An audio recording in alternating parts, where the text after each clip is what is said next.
Hi, this week, as I've explained before, I'm going to be looking at pupil voice again.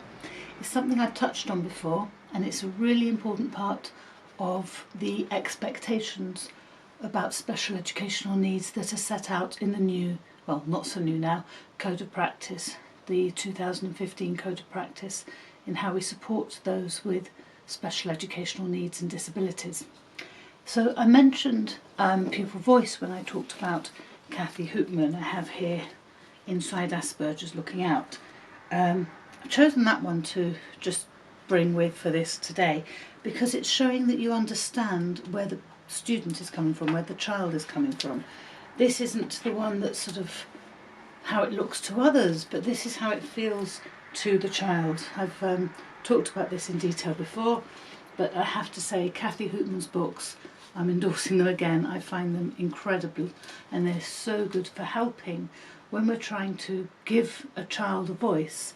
If they can understand why they're behaving as they are, why they're feeling as they are, why they are struggling with certain aspects of their education, that is in itself supporting them having a voice. So books like the Kathy Hoopmann books, there are others out there, there are a lot of books now where a central character, for example, might have some form of autism, or they might be dyslexic, and this sort of thing will help a child to feel less alone. It's also supporting having people in society and on television having a voice. This voice matters. You know, when we have programs like The Last Leg, where you have people with physical disabilities, and these people are given a platform to be just themselves, not to sort of everything has to be about a disability. It's about showing that that disability is just another part of who that person is. And that can be really important. So pupil voice is my focus for today. Now the pupil voice can be presented in school in different ways, and it's important to remember that the pupil voice isn't only for those who can articulate. It's not just for the verbal. The non-verbal require their voice to be heard too. So it could be that you're using something like picture exchange.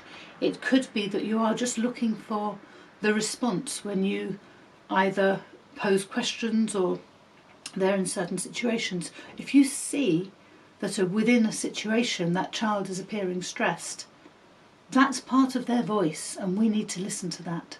So it's about noticing those things in the non-verbal child that are actually giving them a voice, because they're expressing it through their behaviour, through their body language, whatever means it may be. And it could be, as I say, through picture exchange. There's a few different picture exchange type programs out there and methods out there and resources for these things. These things matter. The pupil deserves a voice. When somebody feels listened to, it supports their self-esteem. So thinking about that, it could be that one-on-one with a Senko or with a learning support assistant, a teacher assistant, a pupil has a voice. They're happy to say, oh, I find this difficult, or it's really annoying when they clean that board straight away and I haven't had time to take in what I needed from the board, or it's really difficult for me when the background is white and the writing is black. I need, that's just too intense for me, or the lighting in this classroom is really hard, or that room is really noisy and I just can't focus, or sitting next to this person, I find myself being distracted, and I'm then distracting others because I'm joining in. But if I weren't next to that person, I know I could behave better. All these things could be very easy to communicate one-on-one. However, it's much harder for that same child sometimes to express that to their teacher, especially in a whole class situation. So giving the pupil a voice is about more than just helping them to decide the strategies that will support them. It's enabling them to share that information with the teachers. Now, part of that sharing of information is the Senko's role. Okay, so how do I ensure that what this child needs has been communicated to that teacher and that teacher? How do I know that they know? And that could be done through pupil passports, learning support strategy cards. I'll talk about both of those in a moment. It could be through the information that's uploaded to a sort of communal site, a bit of maybe on the cloud, there's a shared area in the cloud, or the school's own intranet system. There's something there, there's an area where you go to get that information. But we are encouraging children to use their voice. So we want them to become independent enough to be able to say, I need this. And that's not easy. So 2 things that work really well. The pupil passport is a very common thing now, where you might have, there'll be a piece of maybe A4, one side of A4, a picture of the child, and it might say, to support my learning I need, this is what I like, this is what I find hard, and these are important strategies to support me, and just information. It's the passport, it's what helps them through. That could be something stuck in. A lot of children these days have a planner, and it could be stuck on the inside back cover of the planner, so that the child chooses when they share it. But of course the Senko's job is to make sure that anyone working with that child has a copy of it.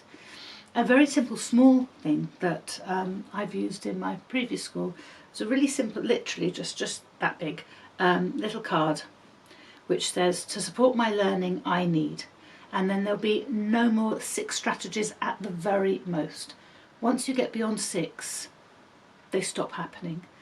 These strategies are discussed with the child before they are put down, and they are reviewed with the child, because it might be that this seemed like a good idea, but when it came to the reality of the classroom, actually that wasn't what I needed something else. So it could be, to support my learning I need a laptop, I need thinking time, I need minimal copying from the board, that's quite often a big one. I need information kept on the board for longer. A lot of classrooms now have an interactive whiteboard, but they also have a regular, just write on, wipe off whiteboard.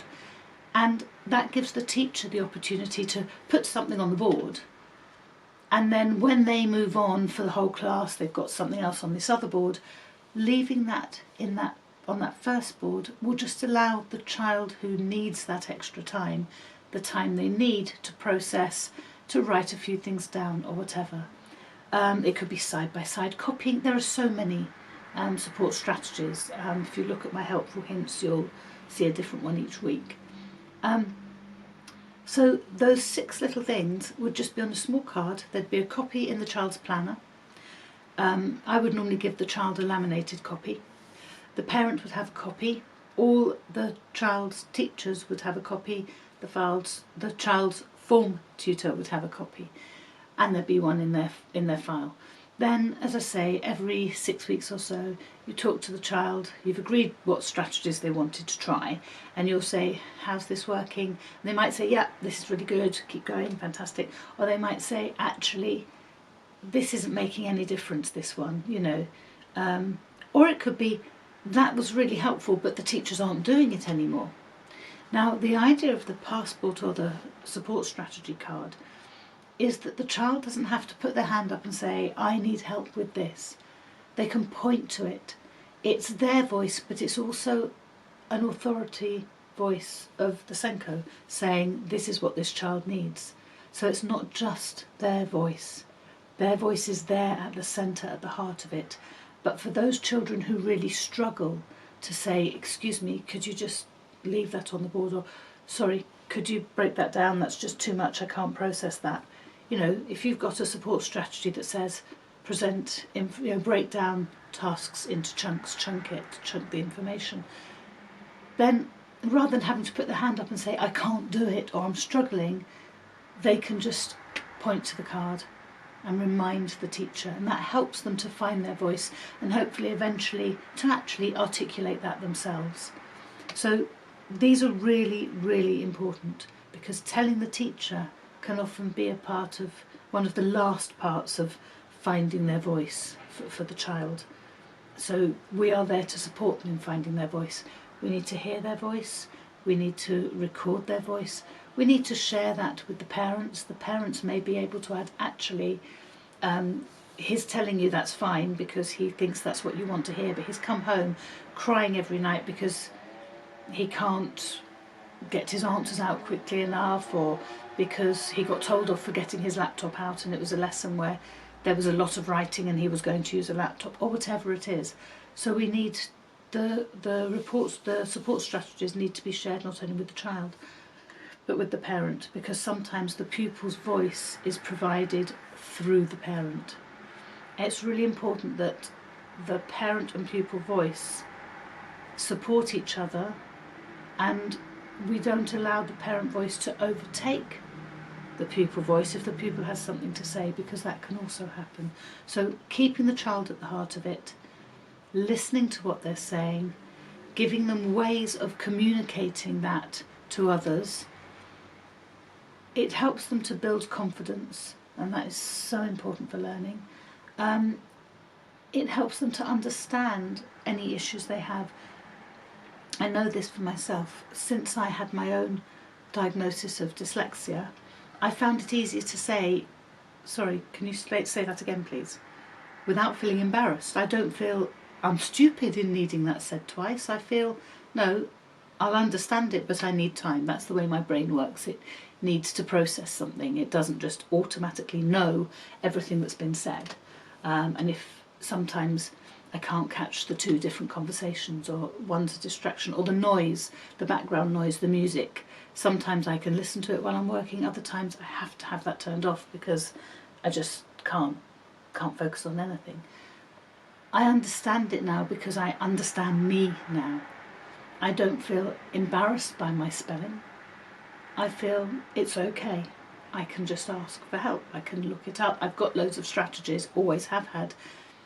But the biggest one is I'm prepared to say it. A really good example of that was I lead services in my synagogue, and there's bits in Hebrew.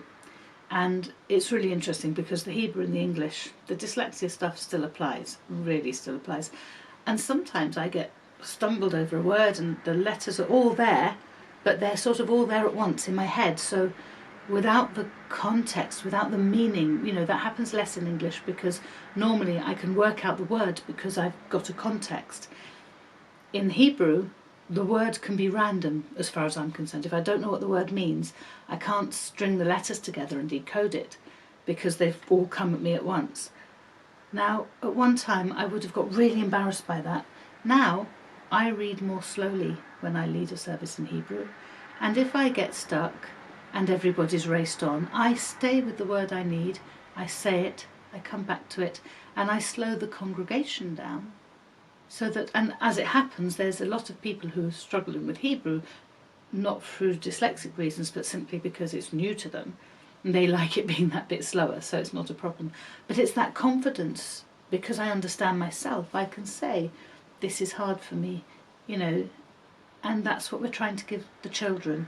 So the pupil voice, as I say, you've got the Kathy Hoopmann books and others like it. So she's got Inside Asperger's Looking Out, All Cats Have Asperger's, All Dogs Have ADHD, and All Birds Have Anxiety. And those books really help, because when I've shared the books with pupils, and I know I've said this before, but I don't apologise for repeating it, it's so important. When I've shared these books with the pupils, they identify with characters, with aspects, with pages, and they say, oh, I'm like that. And that helps them to understand themselves, and it helps to give them a voice so that they can then communicate that to me as the Senko, to their teacher, to whoever else needs to know. And that pupil voice needs to be at the centre of how we support our children. Thank you.